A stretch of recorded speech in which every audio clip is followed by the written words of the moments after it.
다이어트 식단에서는 유독 탄수화물을 먹지 말라고 하는데 탄수화물만 안 먹으면 살이 빠지나요?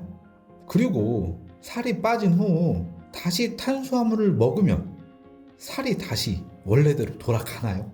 그리고 탄수화물과 내장지방은 어떤 연관이 있는 걸까요?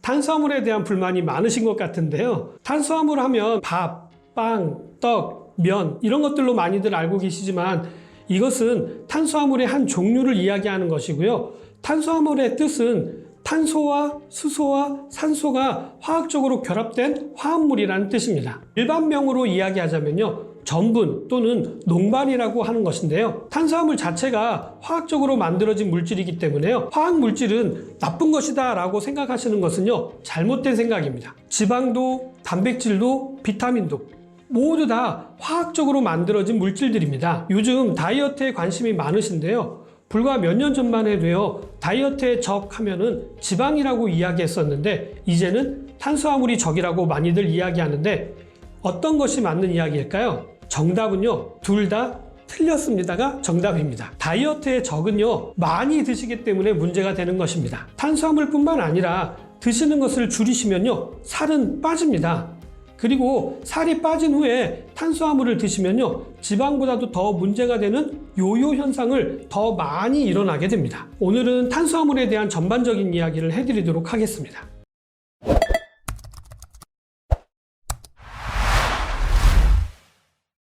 탄수화물의 기능에 대해서 말씀을 드리자면요. 가장 손쉽게 활용이 가능한 에너지원입니다. 한국인의 힘은 밥힘이라고 하잖아요. 그 힘이 바로 탄수화물에서 만들어지는 것입니다. 우리 지구상에서 가장 많이 만들어지는 에너지원도 탄수화물인 것이죠. 탄수화물은 크게 단당류나 이당류와 같은 단순 탄수화물하고요. 여러 가지 탄수화물이 복합적으로 구성되어져 있는 복합 탄수화물로 나누기도 합니다. 또 다른 구별법이 있는데요. 첫 번째는 정제 탄수화물과 두 번째는 비정제 탄수화물로도 나눌 수가 있는데요.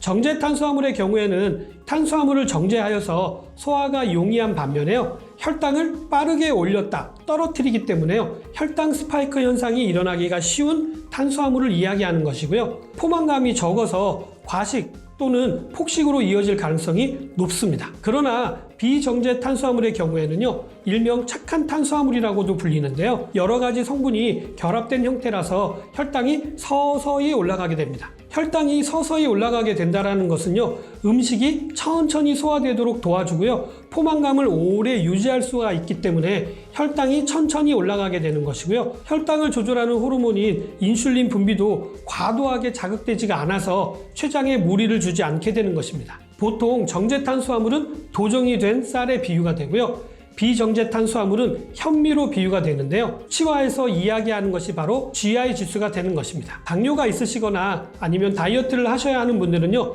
GI 지수가 낮은 식품을 드시라고 하는 것입니다. 그런데 복합 탄수화물 또는 비정제 탄수화물을 착한 탄수화물이라고 하는 이유는 내장 지방과도 연관이 있기 때문입니다. 우리 몸은 음식을 통해서 얻은 탄수화물을 에너지로 만드는 데 사용을 하고요. 남은 잉여의 탄수화물을 우리 몸 밖으로 버리는 것이 아니라 우리 몸속에 저장을 하게 되는데요.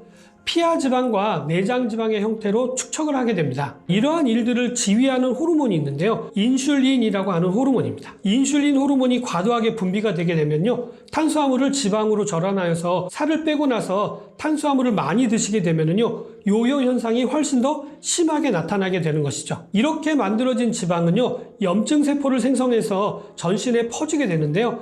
이렇게 퍼진 염증 세포들은 혈관을 공격하기도 하고요. 여기저기 여러 가지 문제를 발생시키게 합니다. 이렇게 만들어진 중성지방은요. 혈관 속을 떠돌아다니면서 LDL 콜레스테롤 수치를 높여가지고 심혈관 질환을 발생시키는 데도 관여하기도 하고요. 심장이라든지 간 등 주요 장기에 지방이 쌓이게 되어서 아디포카인과 같은 물질을 분비해가지고 만성염증뿐만 아니라 뇌경색, 뇌출혈 등 치명적인 질병을 유발하기도 합니다. 혈당을 조절하는 인슐린에 대한 저항성도 높아지기 때문에요. 정리해서 말씀을 드리자면요. 정제 탄수화물을 과도하게 섭취하시게 되면요.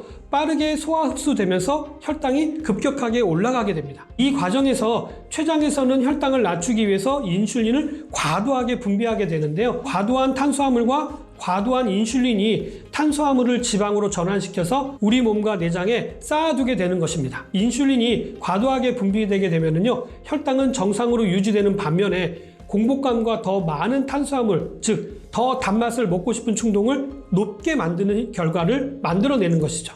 이야기를 들으니까 탄수화물에 대한 내용이 좀 정리가 되는 것 같은데, 탄수화물을 건강하게 먹을 수 있는 방법은 없을까요? 있습니다. 정제 탄수화물보다는 복합 탄수화물 형태로 드시는 것인데요. 흰 쌀밥 대신에 도정하지 않는 현미밥을 드시는 것입니다. 빵을 드실 때도요, 부드럽고 달콤한 빵을 드시기보다는요, 통곡물로 만든 거친 빵을 드시는 것이 좋고요. 감자나 고구마나 다른 곡물을 드실 때도요, 껍질째 드시는 것이 훨씬 좋은 상태의 탄수화물을 드시는 방법이 될 수 있습니다. 또 다른 방법으로는요, 저항성 전분은 소화가 잘 되지 않는 전분을 이야기하는 것입니다. 이러한 저항성 전분의 함량이 높을수록 혈당을 천천히 올려서 당뇨라든지 다이어트를 하는데 도움이 되는데요. 콩이라든지 감자, 그리고 도정하지 않는 곡물 등에도 들어있는데요. 저항성 전분은 소화 속도는 늦추고 지방분해는 촉진하여서 오랫동안 포만감을 유지할 수가 있습니다. 일반적인 전분은 과잉 섭취를 하게 되면요, 지방으로 전환이 돼서 우리 몸에 쌓이게 되고 비만을 일으키지만,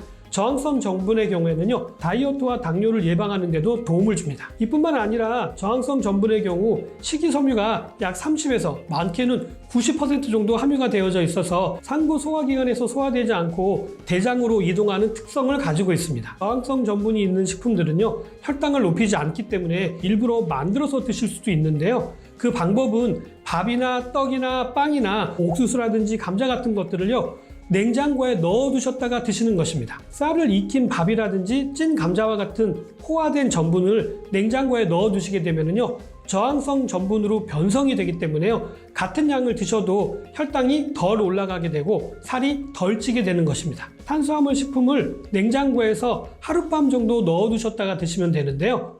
밥도 막 해가지고 냉장고에 넣어두셨다가 하룻밤 지나고 나서 드시게 되면요, 똑같은 한 공기를 드셨는데도 흡수되는 탄수화물의 양이 적게 되어서 혈당도 낮추고 다이어트를 하는데도 도움이 되는 것이죠. 저항성 전분이 들어간 식품을 드실 때도요, 주의하셔야 될 부분이 있는데요.